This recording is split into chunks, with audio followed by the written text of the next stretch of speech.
بسم اللہ الرحمن الرحیم۔ نالج گرو یوٹیوب چینل پر آپ سبھی کو خوش آمدید کہتے ہیں۔ میرا نام ہے محسن خان، اور آج کا جو ہمارا ٹاپک ہے وہ ہے استعارہ اور اس کے ارکان۔ تو سب سے پہلے ہم استعارہ کی تعریف کریں گے، بعد میں اس کے ارکان کی وضاحت ہوگی۔ استعارہ استعارہ کے لغوی معنی جو ہے وہ ہے مانگ لینا یا ادار لینا، لیکن علم بیان کی اصطلاح میں مجاز کی ایک قسم جس میں کسی لفظ کے مجازی اور حقیقی میں معنی میں تشبیہ کا علاقہ ہوتا ہے، اور بغیر حروف تشبیہ کے حقیقی معنی کو مجازی معنوں میں استعمال کیا جاتا ہے۔ ٹھیک ہے، یعنی کہ مجازی مرسل سب سے پہلے تو یہ علم بیان کی ایک قسم ہے، ٹھیک ہے۔ بعد میں یہ مجاز کی ایک قسم ہے جس میں ایک لفظ کے مجازی اور حقیقی معنی میں تشبیہ کا تعلق ہو۔ علاقہ کی معنی کیا ہے؟ تعلق ہونا، ٹھیک ہے، اور بغیر حروف تشبیہ کے اس کے حقیقی معنی کے مجازی معنی میں استعمال کیا جاتا ہو۔ جیسے علی شیر ہے، یہاں پر آپ کو حروف تشبیہ نظر نہیں آ رہا، ٹھیک ہے۔ آپ چاہے تو اس کی وضاحت ہمارے علم بیان کی جو ویڈیو ہے اس میں موجود ہے، آپ چاہے تو وہاں پر دیکھ سکتے ہیں۔ یہاں پر سرسری میں نے وضاحت کر دی۔ اب بڑھتے ہیں ارکان کی جانب۔ ارکان تشبیہ مستعار الہو ہے، دوسرا ہے مستعار مناہو، اور تیسرا وجہ جامعہ۔ تعریف کر لیتے ہیں مستعار الہو کی، لیکن یہاں پر ایک اہم چیز ڈسکس کرتا چلو کہ استعارہ میں ایک چیز دوسری چیز سے خصوصیت ادار لیتی ہے۔ اس فکرے پر ہمارے تمام ڈیفینیشن کا انحصار ہوگا، آپ اس کو ذہن میں رکھیے گا۔ اب تعریف کر لیتے ہیں۔ جو چیز مستعار الہو کی تعریف ہے، جو چیز خصوصیت ادار لیتی ہے اسے مستعار الہو کہا جاتا ہے، ٹھیک ہے۔ جیسے مثال کے ذریعے سے سمجھنے کی کوشش کیجیے گا۔ پہلا مثال ہے علی شیر ہے، ٹھیک ہے۔ دوسرے مثال کی بھی باری آئے گی، علی شیر ہے، اس میں علی خصوصیت ادار لے رہا ہے، تو علی مستعار الہو ہے۔ اور بعض دفعہ یہ مستعار الہو جو ہے یہ ہمیں فکرے میں براہ راست نہیں ملتا، اس کو ڈھونڈنا پڑتا ہے۔ دوسرے مثال کو آپ لیجئے گا، ہمارا شیر کہاں ہے، ٹھیک ہے، تو یہاں پر مستعار الہو کو ڈھونڈنا پڑتا ہے۔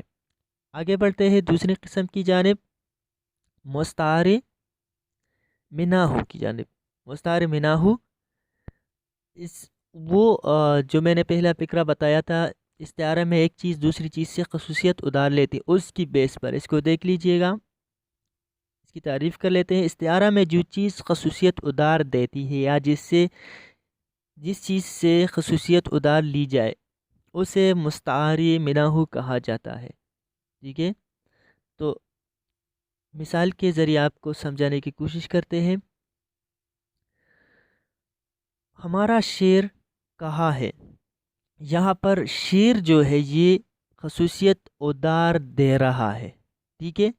مستعار الہو کو ادار دے رہا ہے شیر، یہاں پر شیر سے ادار لی جا رہی ہے، تو یہاں پر شیر کیا ہوگی؟ یہ مستعار مناہو ہوگا، ٹھیک ہے۔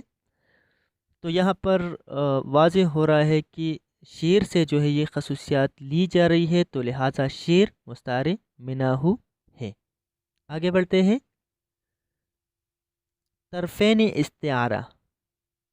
طرفین استعارہ کیا ہوتا ہے؟ مستعار الہو اور جمع مستعار مناہو، اس سے جو چیز بن جائے گا اس کو طرفین استعارہ کہیں گے، یا مستعار الہو اور مستعار مناہو کو طرفین استعارہ کہا جاتا ہے، ٹھیک ہے۔ یعنی کہ ان دونوں کو طرفین استعارہ کہیں گے۔ بعد میں آنے والے ویڈیو میں انشاءاللہ ہم طرفین استعارہ اور طرفین تشبیہ پر انشاءاللہ الگ سے ویڈیو بنائیں گے کہ ان دونوں میں فرق کیا ہے، ان میں بنیادی فرق بھی ہے، اس کی بھی وضاحت ہوگی انشاءاللہ آنے والے وقتوں میں۔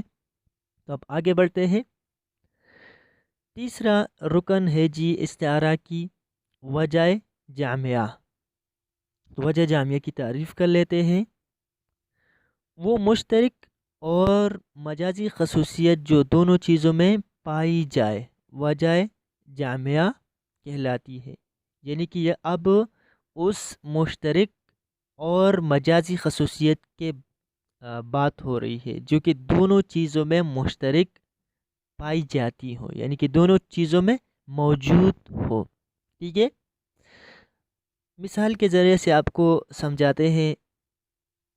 علی شیر ہے، تو اب آپ دیکھ لیجئے گا کہ علی بھی بہادر ہے اور شیر بھی بہادر ہے، تو یہاں پر وجہ جامعہ جو ہوگی ان دونوں میں مشترک اور مجازی خصوصیت جو ہی وہ ہوگی بہادری کی، وہ گیدڑ ہے، یا اگر وہ کے ذریعے ہم کوئی نام ایڈ کریں یعنی کہ اسلم گیدڑ ہے، تو اسلم اور گیدڑ میں جو مشترک اور مجازی خصوصیت ہوگی وہ بزدلی کا ہوگا۔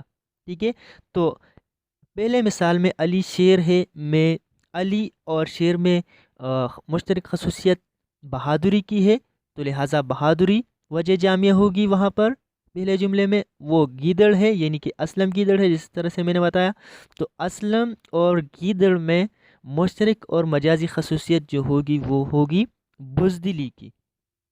اور ایک بات یاد رکھیے کہ وجہ جامعہ جو ہے یہ براہ راست آپ کو جملے میں نہیں ملے گا، ٹھیک ہے، اس کو بھی سوچ سمجھ کے ڈھونڈنا پڑے گا۔ آج کے لیے اتنا ہی، ملتے ہیں نیکسٹ ویڈیو میں، تب تک کے لیے اجازت دیجیے گا، دعاؤں میں یاد رکھیے گا۔ اللہ حافظ۔